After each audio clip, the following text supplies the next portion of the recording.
Ladies and gentlemen, welcome to the CCS Season 5 Selection Show presented by the Collegiate Conference Series. I'm back with yours truly, Dronis, with me for the rest of the night. The Selection Show, we'll find out the 64 teams that will play on for a national title. Yeah, I mean, the selection show, it's always one of the most fun nights here in CCS. And I mean, this is obviously the second season having the full 64-team bracket being released. It was amazing last season. I'm expecting it to be even better this season. It's going to be a blast. So me and you have looked at this bracket a ton of times and talked about key games in the first and second round. So we're excited to see here within the next week or two. It's going to be a fun bracket, Jonas. And again, the league has grown in depth a lot this spring, and at the top of the league, way more competitive. The bubble on the other side, a little bit weaker. We'll see how that shifts things up, though, this season. But again, this bracket is unforgiving as we know it. It's win or go home from round one.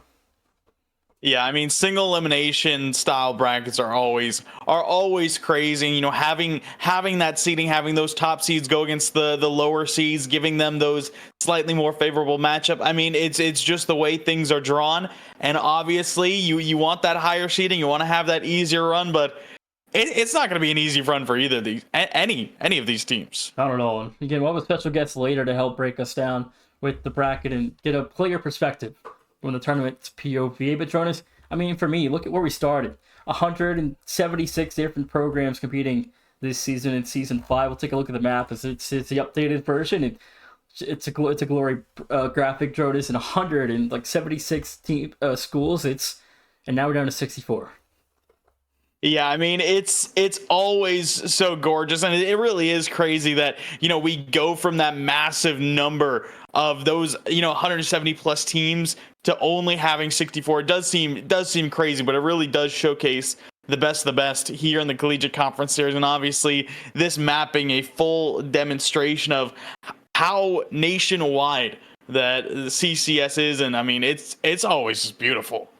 Nationwide, hopefully for a couple of these programs, are going to hope that it's on their side for this CCS Championship Tournament, Jonas. But, taking a look, though, we had 23 different conferences compete in CCS Season 5. We'll take a look at those champions here in a second, as these 23 teams directly punch their tickets to the tournament, Jonas. A couple of them heading there for the first time ever. Yeah, actually, it's quite a few returning faces, but also really seeing some teams pop out for the first time. It's always interesting to see, and I mean, we've seen teams really work and really fight for those spots. CSU Northridge is kind of one that sticks out. Southeast Missouri State got the privilege of casting that conference tournament. UMBC were finally able to kind of break their way through. That was a lot of fun to see, but yeah, it's always really crazy to see what teams are able to brute force their way in. Obviously, some conferences are tougher than others. Some teams just have to look for those automatic bids to be able to secure their spots. Sometimes you got to leave it up to the committee. That you do in Missouri, Michigan State, Middle Tennessee State, Dayton, Northridge, Robert Morris, St. Thomas, UMBC, Southeast Missouri State, Radford, and SFA all dancing for the first time in program history, Jonas. A couple of these teams returning for a second or third, and SDSU's sake, a fourth straight consecutive tournament. Unreal stuff out of the Aztecs. 4 straight tournament appearances for San Diego State. We'll see if this season they can get the job done. Yeah, we've seen the Aztecs for a while now, and it's honestly not a huge surprise to see them back once again. And obviously, you have those front runners as expected. I mean, you look at teams like Akron, obviously the reigning champs being back, Drexel, who have been stellar all season long. You got the newcomers in Mizzou and Michigan State having that powerful roster, being able to put stuff up. I mean, there's a lot of solid teams, and a lot of teams that we obviously expected to see, but seeing them get that recognition as conference champions, it's always fun to witness. That it is. Getting to watch a couple teams punch their tickets to underdogs too is always exciting. I got to catch the short end of your Southeast Missouri State Southern Indiana series, where the Redhawks were able to stun Southern Indiana in that championship game, and that was cool to see for the Redhawks to punch their tickets for the first time, and Northridge getting a win in Game 7 overtime over UC San Diego. With both of those two programs overcame 1 and 2 seeds in the semifinal, and it's going to be fun to see how those teams can do in the tournament, Jonas. But moving along the selection process, we talked a lot with the committee the past week or so about kind of how we're going to go about the process selecting and bracketing these 64 teams this tournament. We spoke a couple nights ago, built the bracket, constructed it, followed all those bracketing rules that no one cares to listen to. But Jordan, it's fun. It was a lot of interesting conversation. It took us about 3 hours to construct this tournament, but we came to an agreement, and the bracket's ready to go. Yeah, no, the committee always has long chats. Obviously, we want to make this bracket as thoroughly as possible. We want to make sure that, it's everything is fair as we see fit. Obviously, all these teams have histories, whether it be previous seasons and if it, also this season, kind of getting that first step in for a lot of these schools. But also, we've seen these teams develop over the last couple months, and obviously all the way from non-conference play through the conference tournaments, we've seen teams have ups and downs, and it's always good to take account of all those big wins, some of those big losses, and there really is always a ton to discuss, and we did a pretty good job. I think we did a pretty good job. I feel like a couple teams were a little bit underseeded, a couple were a little bit overseeded. We'll have to see how everybody else feels about this bracket after we get done revealing it. But, to us, Jonas, we looked at the net rankings, we looked at head-to-head, we valued that a little bit less than we have in the past, but it still was a key factor in determining seedings and selection processes. We looked at the conference tournaments to see what teams made runs as underdogs and what teams fell a little bit short where they should have placed in those conference playoffs, Jonas. But now, we've talked a lot about how things have worked, but now, the schedule. Next week is the round of 64. We'll see 32 teams as seasons come to a close, and we'll see 32 teams punch their tickets to championship weekend in the following April 25th to the 27th. Yeah, that weekend is going to be insane. But ultimately, this tournament is always so much fun. We do our best to get every single game broadcasted. Obviously, these are matches that you want to watch, and for some teams, they're only going to have that one match. In a 64 team single elimination bracket, you might have that tough pull against a team who's a little bit better, and you might only get that one opportunity to play on stream. So, we're obviously going to do our very best with the broadcast schedule as we have in the past, but it's always so fun to see. And, it's not just, championship weekend. It's starting from the round of 64. It's always so fun to watch right from the get-go. And it is. And the round of 64 is no slouch either. It's going to be a tough week next week for a lot of schools, and I think a lot of these games are very exciting, and Jonas and I have kind of already decided what games that really have that high priority to make sure we're both there for it. We're excited to reveal this bracket. I think without further ado, it's time to get started. Oh, 100%. Well, everybody, welcome to the CCS Season 5 Selection Show presented by the Collegiate Conference Series here in Season 5. This spring's championship bracket is ready to be revealed. Let's get down to the selection show starting in the East region. Number 1 overall seed, the Dragons of Drexel. Yeah, and it's honestly not too surprising. This team has been dominant throughout. They are the reigning runner-ups here in CCS, and they, of course, took down the reigning champs of Akron. They got the rematch in non-conference play. They took them down, and I think kind of once everyone saw that, everyone knew this team's number 1, and they have been sitting up there proudly and well-deserved number 1 seed. Yeah, they swept reigning champions Akron and only allowed 1 goal back in week 2, and we just felt like, a perfect season out of Drexel makes them automatically number 1 again. They're back-to-back overall number 1 seeds in the tournament for a second straight season. Last time they came up just short in the national title game. We'll see how the Dragons run will fare this time. Yeah, it'll be a lot of fun there. You gotta already think of them as a contender.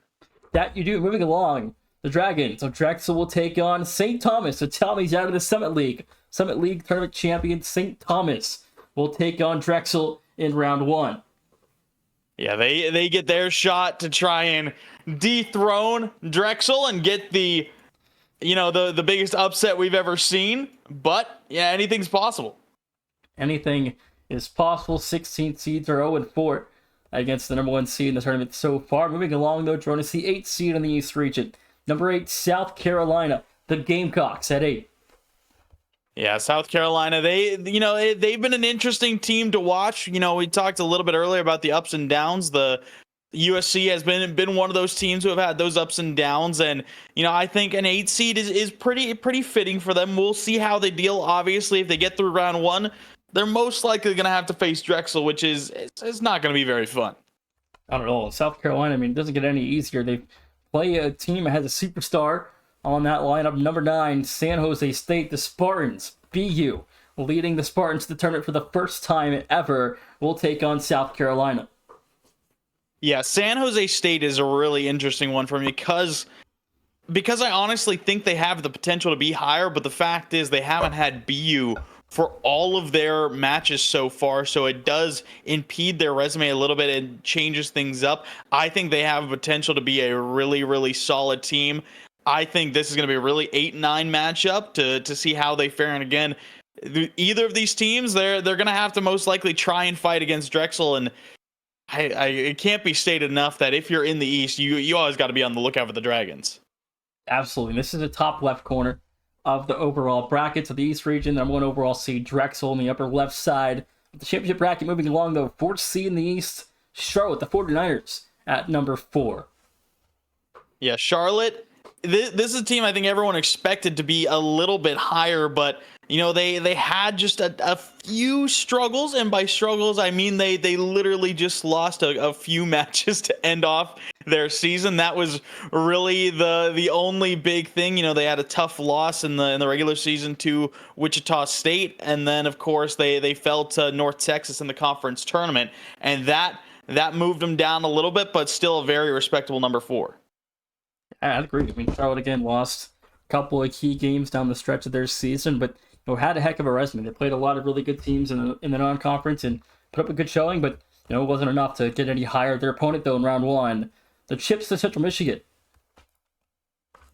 Yeah, Central Michigan. I mean, I think this is a nice 13 seed for them. They do have their work really cut out for them with a team like Charlotte, but it's good to see them here. It's good to see what the Chips can do. They really showed out a little bit more in their conference tournament, and that's what allowed them to be here.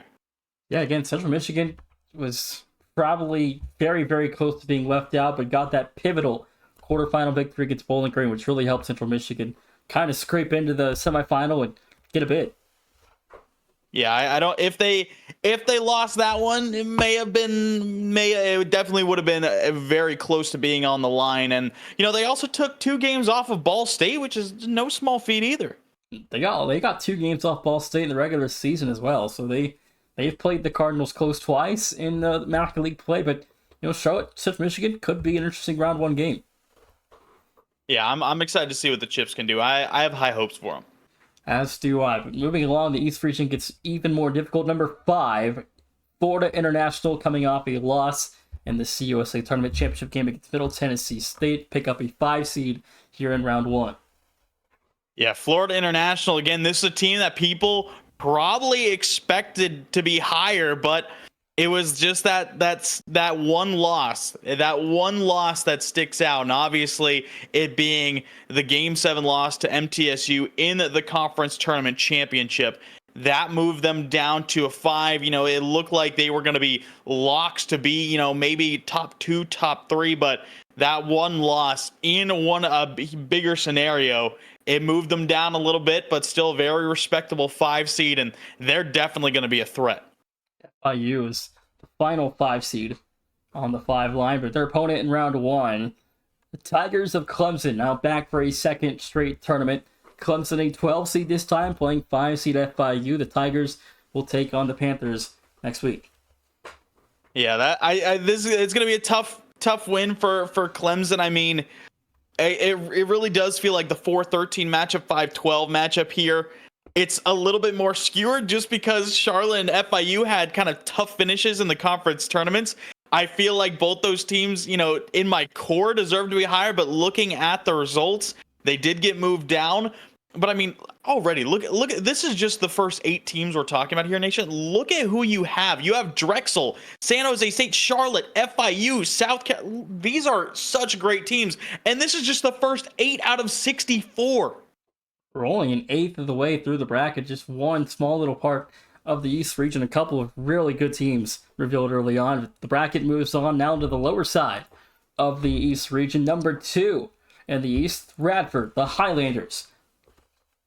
Yeah, Radford. This is a team that I'm definitely gonna be keeping an eye on. Obviously, Radford, a great squad. I think they're all sitting around mid 1900, closer to 2K. These guys are a really dangerous team, well deserving of a 2 seed. But I think the biggest thing for me, I'm more excited to see what they can do while getting kind of thrown more into this slate. And obviously, being in a smaller conference, weren't able to see a ton from them, but in terms of non-conference play, they looked really strong. They swept teams like Ball State Black. They swept George Mason. I mean, this is a really solid team. They made light work of Penn State too in the non-conference, and again, they're one of the last remaining undefeated teams in CCS Season 5 as Radford Big South Tournament champions. Their first appearance here this spring. Their opponents, though, in round 1, back for a second straight tournament. The Bobcats of Quinnipiac are 15 this spring. Yeah, Quinnipiac, they definitely moved down quite a bit from where they were last time, and the reason it was just a very slow start to their season. They ended up picking things back up. They were able to move forward and recover nicely to end their season, but it was a tough start. It really was a tough start for the Bobcats. They still ended up showing up and showing out in their conference tournament. They swept through everyone. But it was that slow start to the season that lowered their seeding quite a bit, and now they face Radford round 1. It's not going to be easy. Not an easy round 1 game at all. Radford is a team, again, undefeated. It's going to be a tall order for Quinnipiac to overcome in round 1, but we'll see how Pyro and the crew take on Radford next week. But moving along, the 7th seed in the East, Connecticut. The Huskies back for a second straight tournament, and UConn looking for a run. Yeah, it's always fun to watch UConn, and we'll see what they can do again this season. I'm definitely going to be interested to see how far they can get the East region. I mean, I want to say the East region stacked, but the truth is, Nation, really every region is so stacked. So we'll see what they can do. Yeah, when we get there, the South region is actually rated the statistically hardest region of this bracket, but their opponent back in the 7-10 game again for a second straight season. They're also second straight tournament and second only tournament. The Scarlet Knights are Rutgers at 10. Yeah, Rutgers, they're an interesting team to say the least. They've had some big ups, they've had some big downs this season. I'm excited to see what they can do. I mean, this is why the tournament does favor those more consistent teams, because if you have one off day, that'll mean the end of your season and your run right there. Yeah, one of 2 teams to beat Michigan State this season alongside number 1 overall seed Drexel. But Rutgers had a couple of too many regular season trolls, and their seeding took a hit for that.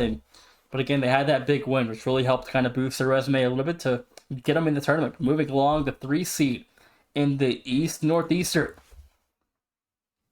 Yeah, seeing the Huskies is gonna be a lot of fun to see how Northeastern does. I mean, they have looked a lot better so far this season. I think well deserving of a 3 seed. They're going to be looking to make an impact here in the East, but obviously they're just under Drexel and Radford. Those are tough right there, but a well deserving 3 seed. I'm excited to see how far they can get. Last season they were snuffed out by San Diego State in round 2. We'll see what they can put together here in season 5. Absolutely. Now moving along though, Jordan, Cinderella might have already put her slippers on. Number 14 in the East, the Musketeers of Xavier.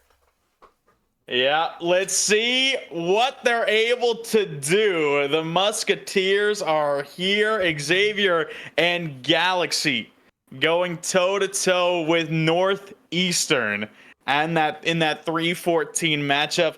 That's going to be one to take a look at. It's going to be a lot of fun to see how all that shakes out.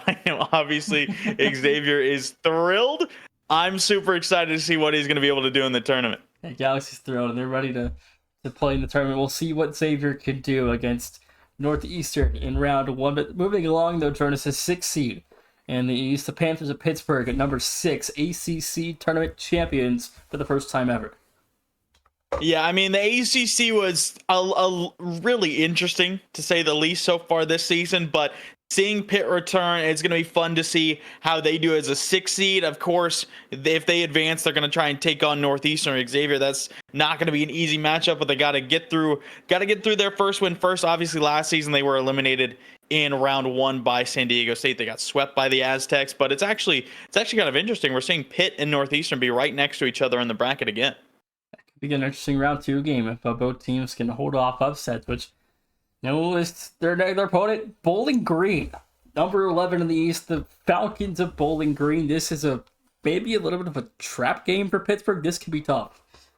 Oh, 100%. Yeah, no, this is one of those matchups where all respect to Pitt. I'm going to say all respect to Pitt, but Bowling Green State, this might be one of those upsets that you kind of check off on your bracket. I mean, as an 11 seed, we're interested to see what they're going to be able to do. The reason they were a little bit higher, but then they got eliminated round 1 of their conference tournament by Central Michigan in a upset game there, and that really lowered them down. But I think overall this team's very solid. I think they can do damage. That's a 6-11 game to keep an eye on.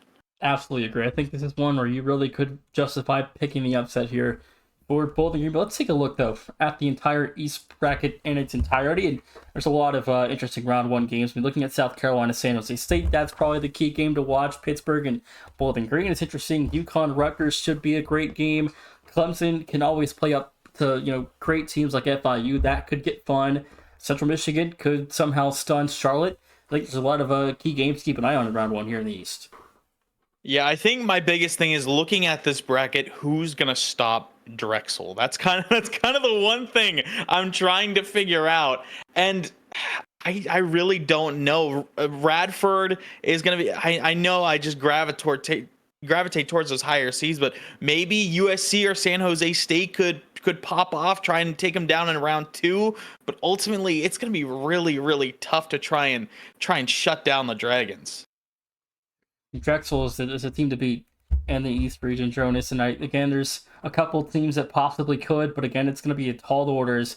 Again, Drexel played in the title game last fall, so it's beating them is no easy feat. They're undefeated right now. Their only loss ever in CCS is Akron in the national title game last season. Yeah, they're going to be looking to get back there. I mean, you just got to expect that at this point. You just got to know that they're going to be trying to fight back to that championship spot, maybe take on a rematch versus Akron potentially. I mean, they're hungry for it, and I don't it's going to be scary for any team that gets in their way.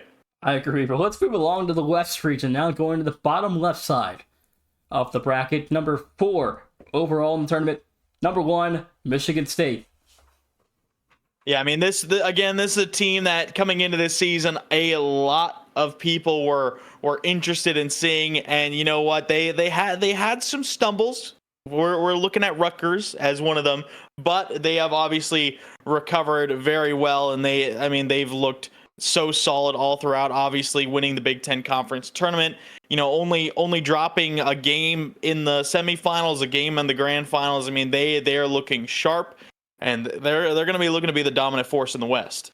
Absolutely. They were number 4 overall. So they were sent to the last remaining region, which was the West, after the top 3 teams got their regions that they wanted for this tournament. Moving along, though, they'll play on CSU Northridge, the Matadors, in round 1.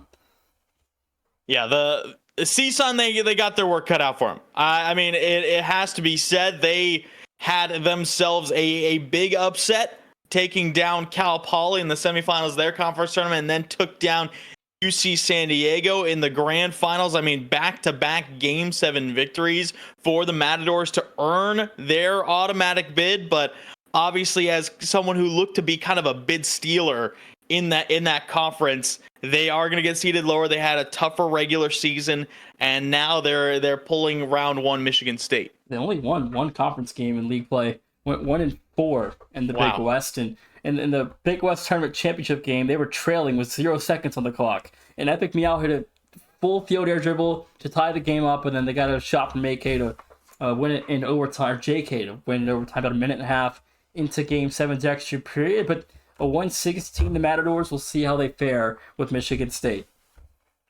Yeah, it's going to be a tough one for them. I agree. But moving along, though, the West region, the 8th seed. The Bengals of Idaho State.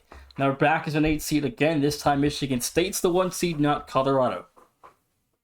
Yeah, so they're going to be looking to go toe to toe with a 1 seed again. Obviously, they got to get through their 9 seed matchup first. But Idaho State, they've been a fun team to watch, and obviously, they've competed with Northern Arizona, who's another tough team. Were able to win out in their conference. We'll see how they do in this next matchup, but I mean, they did go to Game 7 with Colorado, another 1 seed last season. They've fought well against those top teams. We'll see if they're going to be able to make it out of round 1 and try and do it again versus Michigan State. We'll have to wait and see. Big Sky tournament champions, though, over undefeated Northern Arizona. But we'll see how the NAU squad later on in the field if they end up getting in. But their opponent in round 1, again, not an easy game. Number 9, Utah Valley.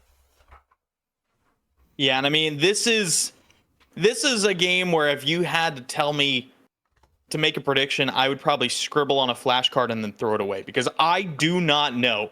We have seen Utah Valley do some incredible things, obviously taking down Grand Canyon and UT Arlington in the regular season. Those are two really great teams that Utah Valley got wins over. Into the conference tournament they went. They did end up losing there in the conference tournament, but who knows what this team could do. You mentioned it perfectly.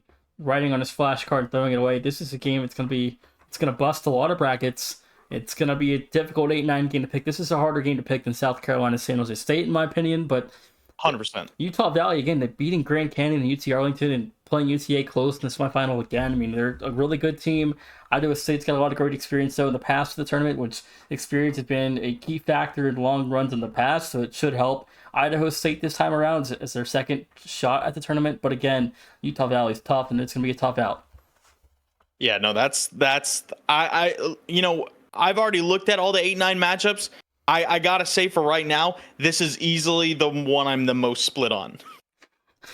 We'll have to wait and see what I think later. Moving along, though, number 4, another WAC team, Grand Canyon at 4. Yeah, the WAC conference tournament champions arrive at a number 4 spot. I mean, GCU has looked good. Obviously, they're kind of another one of those teams who have struggled at moments. They've had some tough looks, but overall they've stayed very consistent. They've been a lot of fun to watch, and obviously they did get a scare in the conference tournament. They were able to sneak past California Baptist in 7, almost got eliminated in there, and that really would have shaken down their seeding. Absolutely. I mean, again, had they lost that Game 7 to Cal Baptist, they could have been a little bit in trouble in round 1. Again, they get a 4 seed, they get the win, and stay perfectly undefeated in WAC play, but their opponent in round 1 back to the for a second straight semester, the Panthers of Milwaukee. Yeah, I mean, Milwaukee is an interesting team to look at. They've always they've always just been a little weird. They've always just been, their results have always been, they've had some good results. They've had some worse results. They've been able to stay kind of above par, or well, below par technically. Either way, they've been able to stay a little bit above the curve. Them getting a 13 seed here, I think is a pretty solid ranking for them, and having to go toe to toe with the 4 seed of Grand Canyon, it's not going to be easy, but upsets are always potential.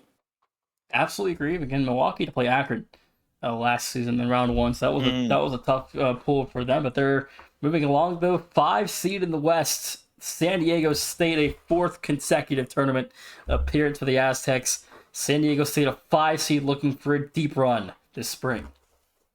Yeah, they are indeed. I mean, they were eliminated in round 3 last season. They went toe to toe with Cleveland State and dropped in 7. But obviously, this is a team who's had a ton of experience, and obviously them being a 5 seed, it's one of those ones where it's a little bit lower. You might feel they deserve to be a little bit higher. Kind of the biggest thing that was looked at for them was their performance in the Sideline Sports Invitational way back when. They struggled early on. Obviously, they quickly overcame that and got right back into form, but it was that little bit of a slow start that kind of moved them down to a 5. Yeah, again, the non-conference was what killed them. They lost to UConn, and they had one other loss, Arizona State. I think they also lost to Missouri. They just didn't have a great non-conference, and hence their seeding a little bit lower than probably what it could have been had they been a slightly bit better in that non-conference portion. But their opponent in round 1, Cinderella from last season's tournament, California, the Golden Bears, back for a 2nd straight tournament at 12. Yeah, I mean, Cal You just gotta we just gotta watch them, Nation. That's the biggest thing. I mean, they had a potential Cinderella run last season. They upset South Carolina in Game 7, and not just a Game 7, Nation. Yeah, it was a reverse sweep. This first time ever in the CCS championships. California's reversed South Carolina, and later on in the bracket, we saw Akron do it to East Tennessee State last season. So we have 3 now best of 7 reverses, and again, Nebraska did it to Purdue first back in the Big Ten playoff 2 seasons ago last summer. But we've had 2 in the tournament. Maybe do we see one more this time? I think maybe less so this time. I mean, I always want to see Cinderella runs. This Cinderella run seems a little bit more far-fetched, them going toe-to-toe with SDSU, but yeah, you never know. Yeah, it's gonna be a tough game, and yeah, I think SCSU they've been grinding. They're excited to play in the tournament. They want to go on a run again. They have a lot of experience playing in the championships. They've been in the national title game before last spring, so they know what it takes to get there again. And we'll have to see what Aquino and the crew can do.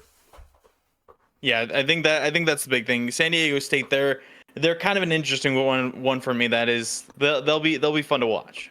Absolutely agree. Moving down to the lower side of the West region, 5th overall in the tournament, paired with 4th overall Michigan State. Number 2 is Florida, the Gators at 2.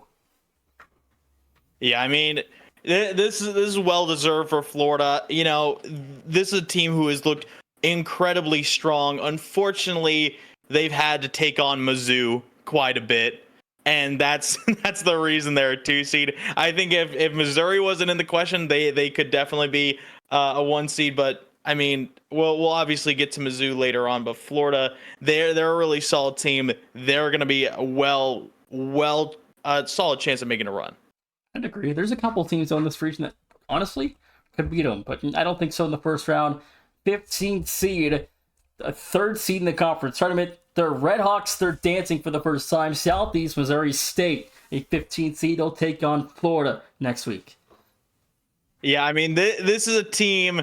They were a bid stealer. I mean, they stole the AQ right from Southern Indiana, the Screaming Eagles. They got it right from. I had the pleasure of casting that matchup, and it was electric. SEMO fans go crazy for this team. They showed up and showed out. Now they're in the tournament. It's a tough draw going against the Gators in round number 1, but we'll see what they can do. Yeah, they get a lot of fans. Hopefully we see them all back in chat for round 1 against Florida sometime next week. Moving along, though, the Mavericks of UT Arlington at 7 here in the West. Yeah, I mean, UTA, they've kind of been interesting to take a look at. I mean, this is another team who has had some good results, have had some tougher results. I mean, in the Night Lights Invitational hosted by BetBig, they did win out there, place first. I mean, took down Wichita State, which is a very solid team over there, and obviously were able to get their revenge versus Utah Valley in the conference tournament. But I'll be very intrigued to see what this team can do. They got eliminated round 1 last season by Louisiana. I think they want to make themselves a run. Yeah, I think though in round 1 they're in for a tall order again. They got a tough task, and that's taking down Houston from the Big 12, who's had a lot of success in pulling off upsets in Big 12 play. So what's one more in the tournament? Yeah, I think it's very possible. I mean, UT Arlington is a team with a lot of experience, having the oldest player in CCS. But Houston's a strong team. They play in a strong conference. They've just had some tough results because they play a lot of tough teams. I'm intrigued to see what the Cougars can do against UTA. Me as well. I think it's a great game. A battle for Texas in round 1. UTA, the Mavericks from Arlington, and Houston from Houston, Texas. And again, the basketball team just played in the national title game and were scammed out of a title. But we don't have to go to that distance as go Cougs. But moving along, number 3 in the West, North Texas at 3. The Mean Green back for his 2nd time. Yeah, I mean this is I think a well-deserved 3 for UNT. I mean, this is a team that it looked like they were probably going to finish 3rd in their conference, most likely. Obviously, there's Wichita State, they have Charlotte, but in the conference tournament, that's where they proved everyone wrong, taking down Charlotte in 5 and sweeping Wichita State. Yeah, I mean, North Texas had a heck of an end to the season, obviously beating Wichita State and the championship game and knocking off Charlotte as well in the semifinal, but they're rewarded with 14 seed Utah, who hasn't had the moment in a long time. Maybe they have their one again in the tournament. This is their first ever time playing in the CCS championships. The Utes, a 14 seed in the West. Yeah, Utah, I mean, this is a team that we've always talked about. They are always a trap team. I mean, this is a team who we always mention that they can compete with the best, even if they're not, even in regular day-to-day matches, they might lose. But when it comes to the higher-level competition, they always seem to be able to play up. And North Texas, they got to be a little bit careful versus the Utes. We'll have to see how that one goes. Again, North Texas, a 3 seed. They'll play Cinderella poised Utah in round 1, and again, we'll see what the Utes could do in their first ever appearance at the CCS championships. Yeah, it'll be intriguing to watch them. I'd like to see them go far, but going up against North Texas round 1, it doesn't make it easy. Well, another Big 12 school at number 6, the Wildcats of Arizona, a little bit underseeded in my opinion, but they're a 6 in the West, and we'll see what the Wildcats could do starting from round 1. Yeah, the biggest thing here with Arizona is Arizona looked like they might be, one of the best teams out of the Big 12. They looked like they were going to have that, that number 1 spot. But the two big things that dropped them down, they lost to Iowa State to end the regular season. That wasn't too surprising. But they got beat in Game 5 in the quarterfinals by Arizona State, a team who has never beat them before. The Wildcats got eliminated in the first round of their conference tournament, and that's what bumped them down. Yeah, they originally were bumped down to a 5, then they were bumped down to a 6 after the Big Ten tournament wrapped up. But their opponent in round 1, Louisiana Tech, the 11th seed from Conference USA, will try their hand at the Wildcats in round 1. I mean, this could potentially get interesting. I think Arizona should be able to do just fine, but we are looking at the Sideline Sports Invitational winners in Louisiana Tech. We'll see what they're able to bring to the table, but it's not going to be easy going toe to toe versus Arizona. Not at all. The West Region bracket in its full entirety here in the CCS Spring Championships in Season 5. Michigan State tops it off at 1. Florida 2, North Texas 3. Your top 3 seeds here in the West. And I mean, Jonas, early thoughts on the West region? I mean, obviously, you're always going to gravitate towards Michigan State at the top or Florida at the 2. North Texas had themselves a really strong conference tournament. But honestly, there is a lot of great round 1 matches. Again, that 8-9 game is just, I'm hoping it goes crazy. Cal looking to set up a potential another Cinderella run. Houston, UTA in that 7-10 could stick pretty close. Louisiana Tech might be able to really try and show up against the Wildcats. Utah have the opportunity to again get that big victory over UNT, but ultimately it's gonna be a good region to keep an eye on. I would expect Florida. I think I would put them maybe as my favorites, but I think Florida versus Michigan State would be really fun to see. I know that's just the top 2 seeds, but it would be really intriguing to see them go head to head. Yeah, I think the Elite 8, or I guess Sweet 16 matches in the West region, probably Michigan State, San Diego State, and Florida, Arizona, I think are the 2 kind of 4 teams I think could play for the trip to the Final Four, but we'll have to wait and see how the West region shakes out. But moving along, though, now to the Midwest, number 1 in the Midwest region, defending national champions, the Zips of Akron. Yeah, I mean, obviously, if you thought Akron Gold was going to be under a 1 seed, you have not been paying attention. This team is well deserving of a number 1 seed. I mean, second overall, only really dropping to Drexel, that being their only moment of weakness. And you know what? They have looked super strong, and they're just like Drexel on the other side. They are already a contender. You just got to have them in mind. Yeah, you do. Their opponent out of the A10, Dayton, the Flyers, a 16 seed. They'll try their hand at the defending national champions first. The Flyers dancing for the first time. Yeah, it's gonna be a bit interesting to see what Dayton's gonna be able to do against Akron. It'll be a very, very tough matchup for them to try and overcome. And you got to expect Akron to just take it pretty cleanly. Yep, I would agree. I think Akron win that in 4, but we'll have to wait and see how the tournament goes because, again, you never know how that opening game goes and having to get into a flow to play the championships. And again, it's a all new game in the bracket, so you never know what can happen in the first couple games. Yeah, absolutely. Moving along, the 8th seed in the Midwest region, the Hokies of Virginia Tech, after an undefeated ACC season, were knocked off in the semifinal by Louisville, and their seeding dropped a little bit.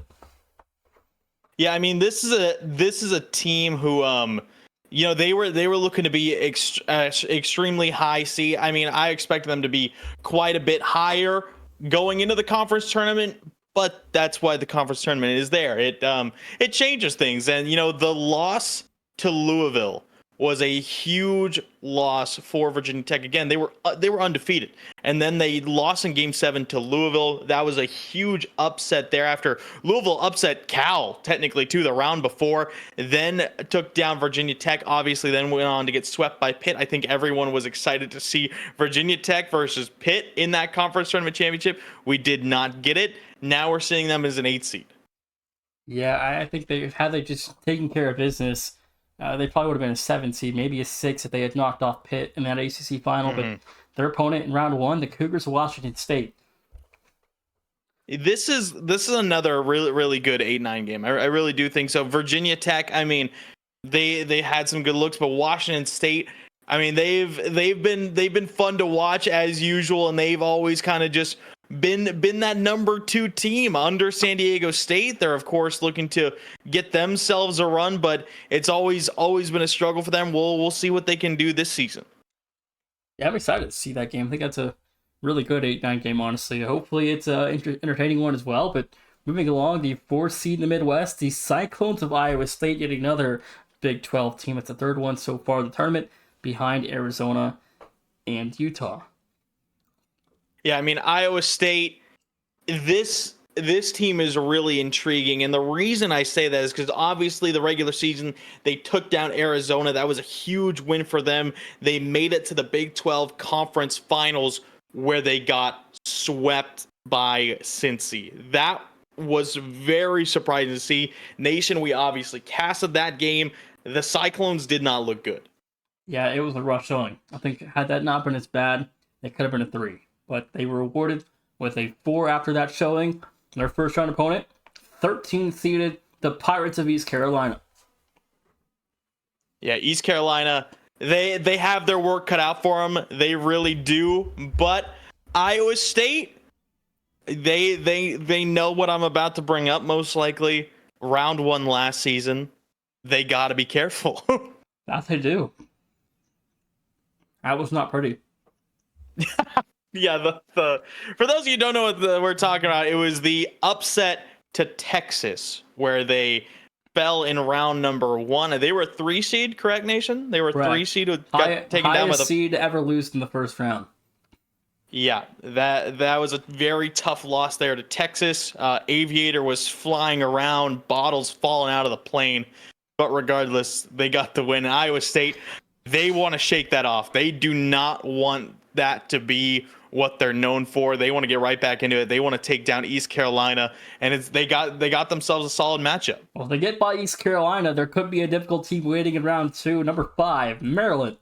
The Terrapins will take on, we'll have to wait and see their opponents. Maryland, number 5 here in the Midwest.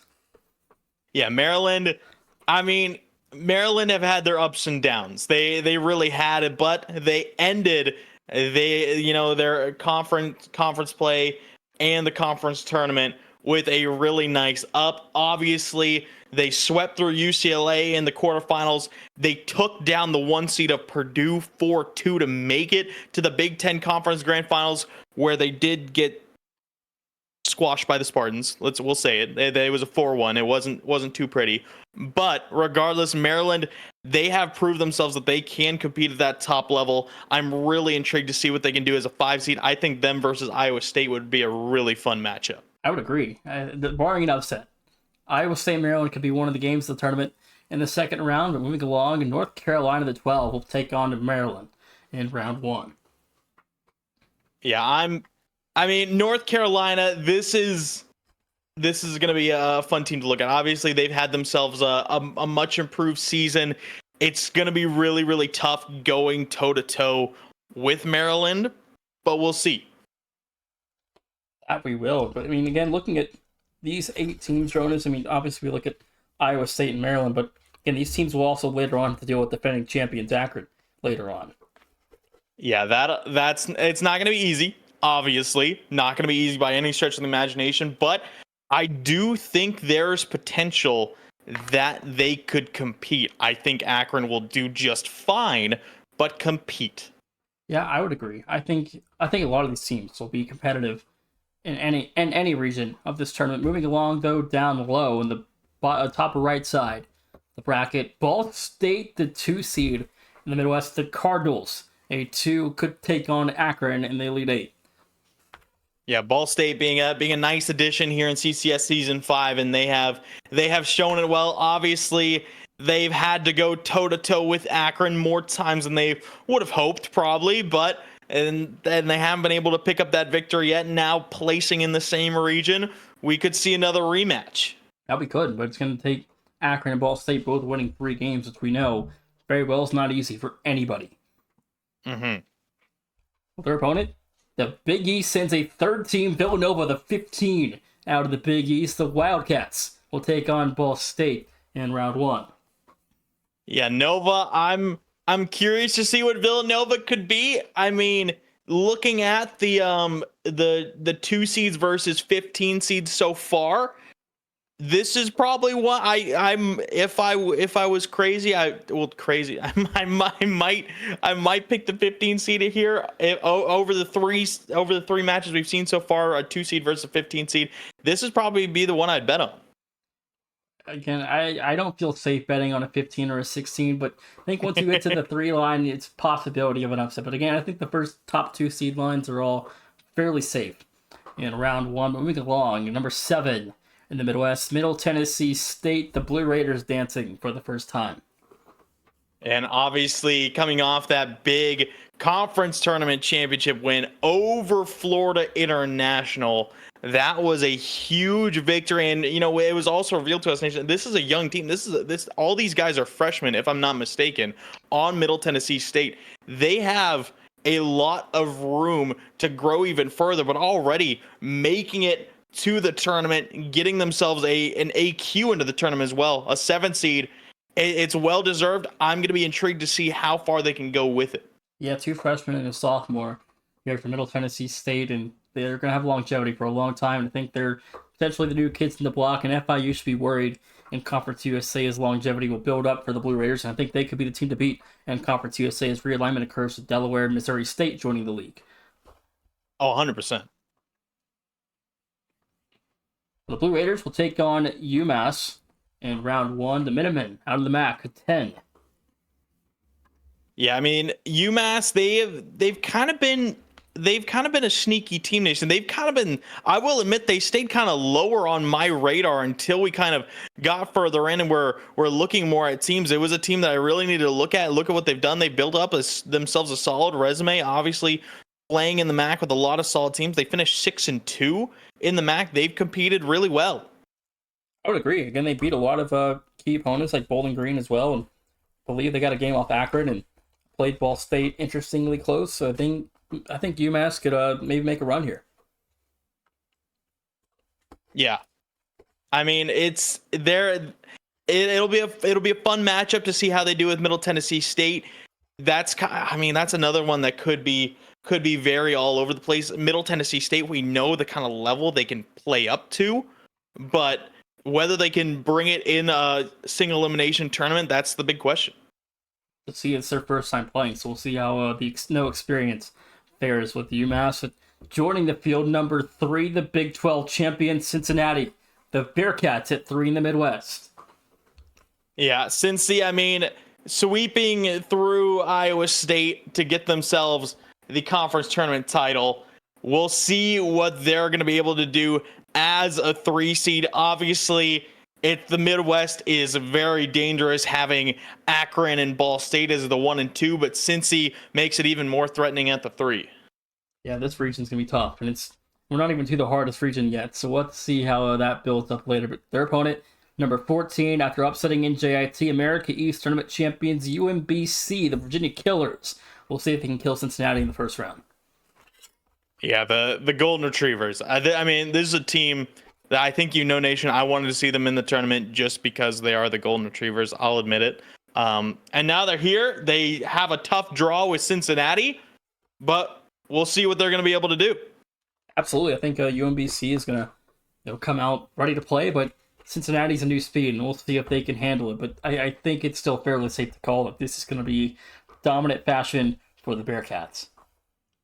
Yeah, I would expect that to be as well. I would expect to see Cincinnati move on quite favorably. I don't think they're gonna get stopped in round one. Obviously, we're gonna see the potential matchup on the other side, but I think they'll make it through round two pretty well as well. Moving along, number 6 in the Midwest region, the Fighting Illini of Illinois.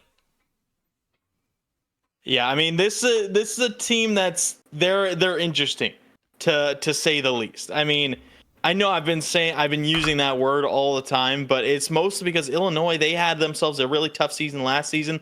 Now they improved quite a bit going into this season, and they're sitting as a 6th seed. We'll see what they're going to be able to bring to the table. Yeah, Peaceful leads his team to the tournament for the first time ever as well. So again, they get the roster changes, and Peaceful gets his team playing at a high level again. They're going to be a fun team to watch. But moving along, number 11, Louisville. That's an interesting 6-11 game. Yeah, it really is. I mean, Louisville's a team that I don't think we expected to be, at this spot as an 11 seed, but they have shown that they can compete. Obviously, taking down Virginia Tech was huge for them. Getting themselves an 11 seed, facing off against Illinois round 1 could get a little interesting. Really could be. Let's take a look at the full region bracket though, and looking at the Midwest region from top to the bottom. Virginia Tech, Washington State could be fun. East Carolina, Iowa State could get interesting if they show out to a bad start again, but I don't doubt they're not going to do that. I think they'll be ready to play this time around. They're not going to want to, have what happened last time happen again. So they're going to be ready to go. And I know Midas and Vanishton are going to be, ready to play. Yeah, I'm expecting to see that as well. I do think we do have 3 out of the top 4 MAC teams competing in this region. Obviously, having Akron Gold, Ball State Black, and UMass here, it's gonna be tough for these teams a lot of the other teams to compete against them. Obviously, the 1-2 being Akron and Ball State, that's gonna be tough. It's tough to see anyone taking down Akron. I mean, we said the same exact thing last season, and well, they won the whole thing. Yeah, Middle Tennessee State, UMass, I think is the game to watch in round 1 out of the Midwest. We'll have to wait and kind of see what everybody starts to think as they build their brackets for the bracket challenge put on by Sleeper, which we'll get into later on in the show. But the South region, their last and final 16 teams being revealed in this season's championship bonus. It starts off with none other than three seeded overall, number 1, Missouri. Yeah, I mean, Mizzou coming into this one again. I think everyone expected these 1 seeds, Drexel, Akron, Michigan State, and Mizzou. I mean, they're all super solid teams that have been always kind of on the top of the curve. And after it was in limbo for a little bit with Mizzou, and the thing that we were waiting for was to see if they could take down Florida a second time in the conference tournament championship over in the SEC. That's exactly what they did. A well-deserved 1 seed. Well deserved as well. I think, the 1 seeds were without a doubt. Those 4, there wasn't really any much more of a mention. And outside of Florida, if they could have knocked off Missouri in that big SEC tournament final, but they were unable to do so. So Missouri locking up the 3rd overall seed, but just ahead of Michigan State. They'll take on the Southland tournament champion, Stephen F. Austin's a 16 seed in round 1. Yeah, it's going to be a little bit tough for SFA, just a bit. I mean, it's a dissonance. I wasn't gonna phrase it that way, but yeah, that seems like an apt description. I mean, it's how it goes for 16 seeds. I mean, again, you have to be. It's only ever happened twice in March Madness. It's not supposed to ever happen. We'll see if SFA can make some magic happen. Hey, I mean, we saw a 16 seed take 2 games off of 1 seed last season in Florida Gulf Coast. They gave the Hoosiers of Indiana a little bit of a run there. But yeah, I mean, I don't think that's going to be the case here. We'll have to wait and see. Moving along, though, the 8th seed in the South. The Sun Devils, Arizona State. Yeah, Arizona State, being an 8 seed, having to get through the 9 seed and then most likely take on Mizzou. It's not going to be easy for the Sun Devils, having to most likely try and take on that 1 seed of Mizzou. But Arizona State, I mean, they were an interesting team to look at. They finished 5-3 in conference play. Obviously, got the victory over Arizona in the conference tournament. That bumped them up quite a bit, and then they did obviously go on to lose to Iowa State. But they've shown that they could be competitive. I'm intrigued to see what they're going to be able to do as an 8 seed. Me as well. Their round 1 opponent, number 9, UCLA out of the Big Ten. They had a heck of a season, their best season to date. This could be a very interesting and exciting round 1 game. Yeah, it really could be. I mean, UCLA was a team that they were not on my radar to start this season. I'll be blunt. They were not. They were not on my radar to start. And, they did have a tough matchup in the conference tournament this season. They had a round 1 matchup versus Maryland and did get swept there. That moved them down quite a little bit. And no, Patrick, I did not lie. Jonas didn't indeed not lie last night. For those of you who don't know, that was a very interesting stream at like 3 a.m. in the morning last night. Moving along, though, number 4 in the South, the Shockers. So Wichita State. Yeah, Wichita State, I mean, again, this is a team that I would have loved to see them higher, but obviously the one thing that took them down was North Texas. It was literally the Mean Green dropping them down to a 4 because they swept them in the conference tournament championship. That was a huge sweep for North Texas, and Wichita State, they felt the full effects, but still a really solid 4 seed for them. And their round 1 opponent, Central Florida. At 13, they went undefeated in the Big 12. Had the first ever loss to an 8 seed in the conference tournament quarterfinal, where West Virginia stunned the Knights in round 1 as an 8 seed, and they did not have a great non-con, which hence they're seeding a 13 seed for UCF. Yeah, it's one of those things where, we know how a lot of people feel about UCF being the 1 seed out of the Big 12 going into that conference tournament. And it's got to be reflected. I mean, they you hear as they were the undefeated 8-0 1 seed going into the conference tournament in the Big 12. That really makes your ears perk up. And then they got taken down by West Virginia, of course, and that got them sent down quite a bit. In Wichita State, I think they should be able to take care of them. Yeah, I would agree. I think it's going to be very exciting region again. And like we said earlier, this is the hardest region statistically in the bracket. Moving along, the 5 seed in the South, the Raging Cajuns of Louisiana. Yeah, and Louisiana, this is a team that, you want to keep an eye on. And obviously the thing that did it for me was them going head-to-head with James Madison and going all the way to Game 7. That was an incredible matchup, seeing them go toe-to-toe with the Dukes. And they were almost able to come out on top. And, as a 5 seed, they're going to be a threat. Yeah, they're going to be a severe threat in this tournament, Jonas. Again, Louisiana could make a run again. We'll have to see what the Raging Cajuns can do. But their opponent in round 1, number 12, Air Force, the Falcons out of the Mountain West. Yeah, I mean, Air Force, they've always been a pretty solid team. They've always been in that top 3 over there in the Mountain West, alongside San Diego State and Washington State. But it's a solid 12 seed for them. I'll be watching them for sure. Obviously, they did get out of round 1 last season, where they took on Sacramento State as an 8 seed and then went on to face Akron Gold. Did take 2 games off of Akron Gold, by the way, last season. But here this season, going toe-to-toe with Louisiana, it's going to be tough as a 12 seed. Yeah, it really is. Let's move down to the bottom side of the South, region number 2. And the South, the Dukes of James Madison at number 2.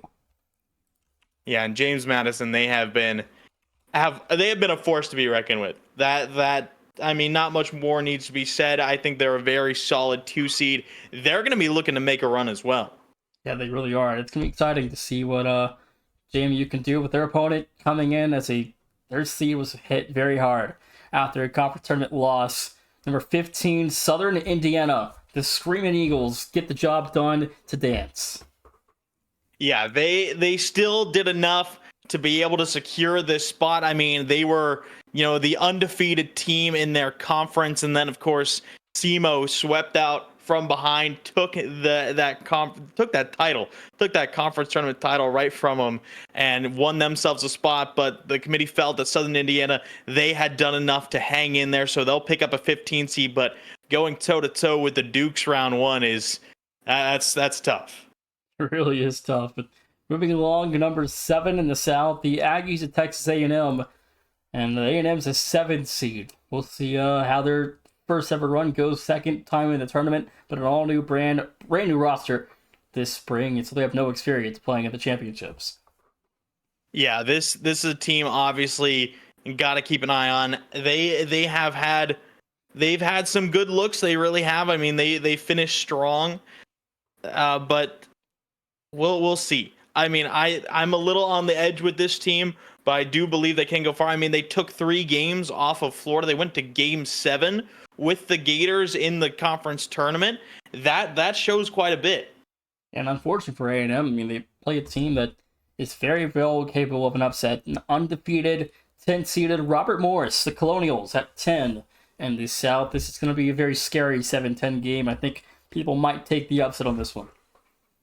Yeah, this is one that's just, it's fun to get to the tournament because this is where you see how things shake out. Robert Morris, I mean, obviously being the team that they are, being undefeated, but they haven't had the best strength of schedule. I mean, they've got through so many of their matches so cleanly. They did have a little bit of a scare in the conference tournament grand finals with Milwaukee. That one did go to 7, but other than that, they've stayed very clean all throughout. They haven't had too much fear, so it's kind of tough to give them a seeding, but I think they're a solid 10. Them versus Texas A&M should be very interesting. I agree, but moving along, another Titan joins the South region out of the Big Ten. 8-0 league play record, Purdue. The Boilermakers at 3. Yeah, Purdue, obviously, they started in non-con with a couple forfeits. That was tough to see. They had to forfeit the Night Lights Invitational. Would have loved to see them compete in that, how they would have done. That did drop them down a little bit, but obviously the kind of bigger thing there was obviously the loss to Maryland in the conference tournament semifinals. They got beat in Game 6 by the Terps, but obviously they've still been a lot of fun to watch. They're still a solid 3 seed.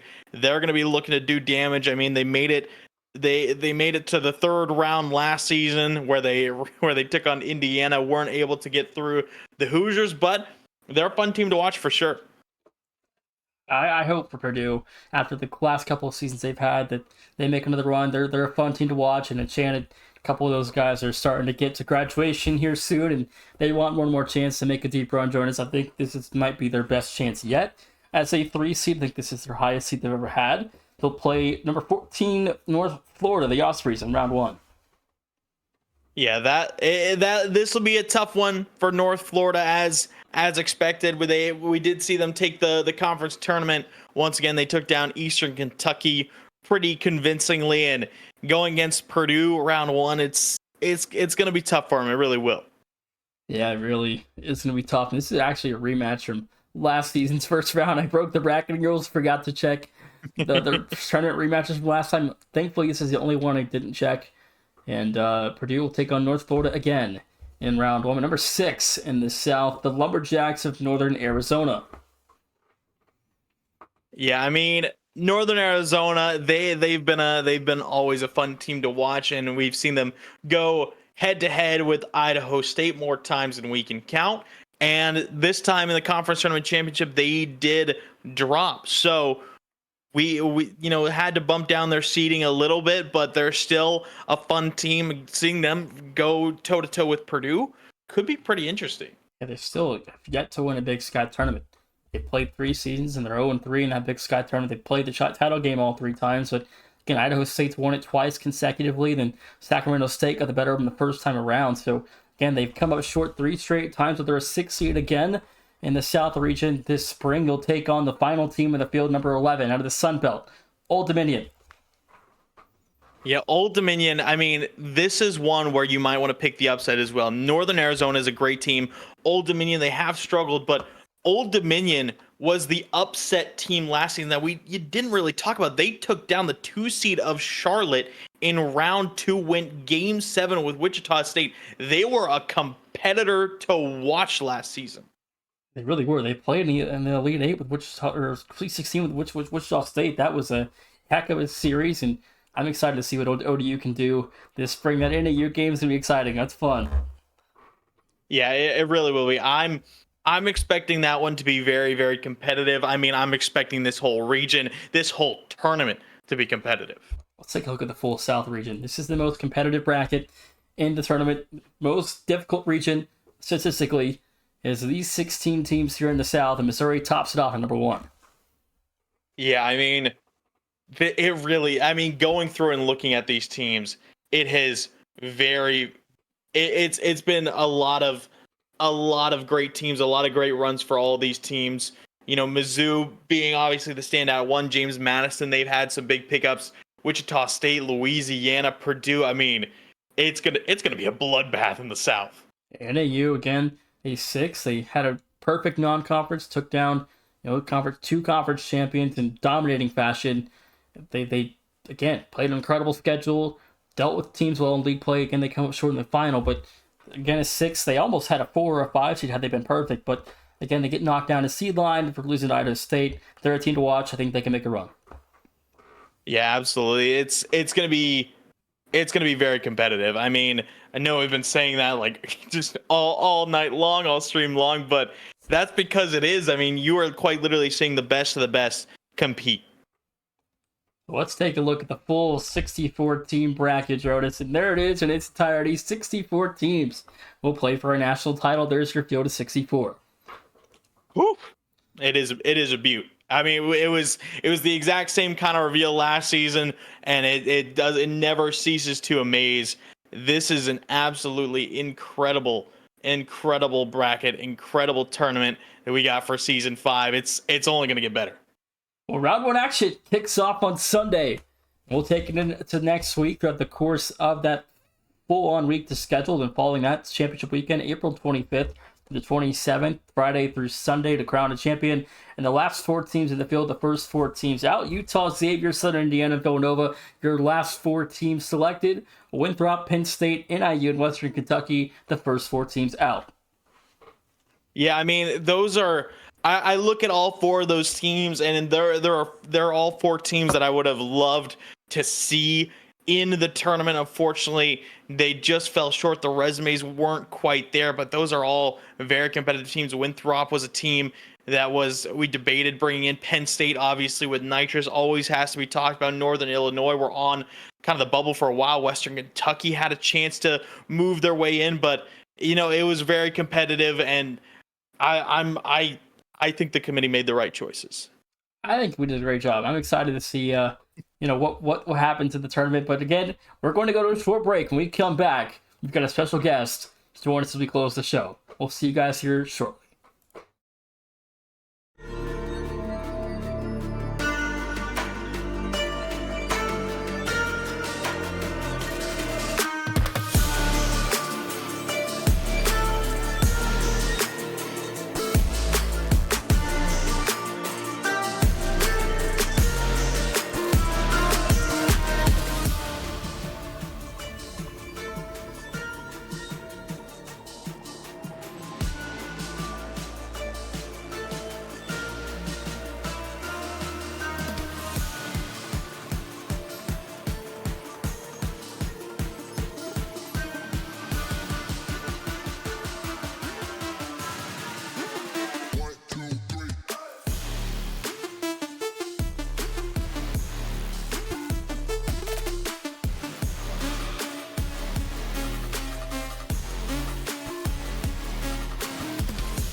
Ladies and gentlemen, welcome back to the CCS Selection Show. We're joined by last season's MVP, Jonathan from Akron Blue. Jonathan, welcome to the show. You're defending national champion. What's it going to take to get back? I think we just got to play our game. I have full confidence in us, no matter what, no matter who we're playing. So I expect us to be back in the finals, no doubt in my mind. Confident answer. It's gonna be a tougher road there, though. You guys escaped with a reverse sweep last season once against East Tennessee State, and had your fair shot at revenge with Drexel and got revenge, and you even had that disconnect in Game 6 and came back and scored the winning goal. If you remember that one from last season's tournament, that was crazy. You played 2-on-3 in the power play. Your defense held the line and got the job done, but now you have to deal with Michigan State and Missouri in the field this time. Yeah, Michigan State's actually been a pretty good challenge for us. They've taken it to us a good few times, so they're always fun to play against. But like I said, it doesn't matter who we're playing as long as we're on our game. I got no doubt. It's gonna be an exciting tournament. I mean, again, Jonas, any questions for MVP Jonathan as he returns to the field for a second time? I mean, I think the big thing. Did you get a chance to look at your region? Yeah. I did. Yeah. I'm actually really excited for our first match. Because I have a bunch of good buddies of mine that go to Dayton. And we actually just met the Dayton boys at the Collision on the Coastland at Virginia Wesleyan, near Virginia Beach, which was just a few weeks ago. So they were really cool. So it's kind of funny that we didn't end up playing them there. So we'll finally get a chance to play each other now in this tournament. And then I believe the round after that is Virginia Tech. Washington State, or Washington State. So wahoo wah. But it doesn't matter. We're gonna beat everybody. It doesn't matter who we play. So everyone should watch out. Well, there's a lot of. Go ahead, Nation. Go ahead. Well, there's a lot of really good teams. Again, Jonathan, and I think as the league continues to grow, the field of the tournament gets a little bit tougher. And again, you guys come in as champions defending that title. It's going to be a tougher road, but I have full confidence in you guys. You guys are the top team in the league, obviously, and again, only 2 losses in your CCS career, both to Drexel, the same team. I mean, you guys have fallen up short in the regular season with Drexel, and you guys got swept earlier on in the year. But how do you look back at that game and that compared to now, taking on Drexel potentially again in the title game? Yeah, I mean, back in the fall, the first time we lost to them, there were some issues that were happening, just like not being prepared, which it was just kind of like it just happened on that day, pretty much. So we fixed it, and then back in the national championship, we took it to them, and we did what we do best, which is beating everyone that we go against. So it happened again this spring. We lose to them in the regular season.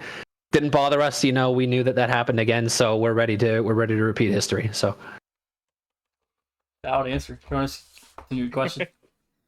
I mean, I think I want to ask, for your region, is there any teams you're looking to face, kind of in that regional championship? I mean, you got Ball State as the 2 seed, who you guys have handled already. You got teams like Maryland, Iowa State, Cincinnati. Those teams could try and make a push versus you guys. I think if I had to guess, and if things go according to plan, I would say it would be Ball State. We actually did see Maryland at the Collision on the Coast as well. They did a pretty good job. They were cool to meet, really cool guys. So I would not be surprised if they made a run as well. Iowa State, I haven't seen much of, unfortunately, but I've heard about them and I've seen them play, so I'm sure they can make a run as well. But if I had to guess, I would expect Ball State, and we've gone against them quite a few times. It's always a good match between us, so that's who I would assume we'd be facing in that championship there. Are you who would you like to see? Because obviously, I think in the Midwest and the South on the right side of that bracket, you guys are the favorites to make it to the national championship matchup. Who would you like to see from the other side? Who would you like to face? You have that rematch versus Drexel. You have Michigan State. You have teams like Florida, Radford, Northeastern. See, it's tough because we have the history with Drexel, so I'm not going to mind that. I think that would make for the best storyline, I guess. So I'm completely okay with Drexel. I'm completely okay with Michigan State. They always take it to us, so that's always a good matchup, and that would be very entertaining. Florida, actually, I wouldn't be surprised if they make a run as well. We actually faced them in the Collision on the Coast in the finals, and they took it to us. We went to Game 7. You know, it was a good series. So I would not be surprised if they were able to pull off some upsets, excuse me, and we'd see them. But you know, any of those three, I think, have a pretty good shot making it. So we'll just have to see what happens. 100%. I agree. I think Florida could definitely make a run. Heyman Crackers elevated that program this year. We'll see what the Gators could do. But I mean, looking at the bottom side, Jonathan, I mean, Missouri, the 1 seed below you guys. How do you guys fare with Mizzou if that's your Final Four matchup? You know, it's we've played them here and there a few times. You know, not as much with, you know, the recent CRL changes, but you know, we've had some good matchups against them. I would say 9 times out of 10 it's no contest, but they do have a very solid program, and they've actually gotten a lot better in recent years. And I guess most recently, you know, it's been some closer matchups, so they can definitely take it to us. But like I said, 100% confidence in myself and Emilio and Oxy. You know, we're gonna win the whole thing, baby. So We'll have to wait and see. I mean, it's gonna be exciting. I think you guys have a very good shot at winning it all again. But again, we know it's unforgiving, so we'll have to wait and see how things go. But it's gonna be a lot of fun. 100%. Jordan, any closing thoughts or questions for MVP Jonathan from last season? I'm just excited to see it. I'm excited to see you guys compete again. I'm excited to see the whole single elimination bracket get underway. Obviously, we know there's going to be a lot of good matchups. I'm hoping you guys don't roll over everyone too quickly, Jonathan. I hope you give us some good matchups here. We'll make some of them close. We'll make some of them close for you guys. Let's just do ETSU again. Let's just do that. No, I got you. I got you. Well, Jonathan, we are excited to watch you guys compete again this spring. It's going to be a fun bracket, but thanks for joining us, Jonathan. Thanks for coming to the show. We'll see everybody later. So long from the CCS Selection Show.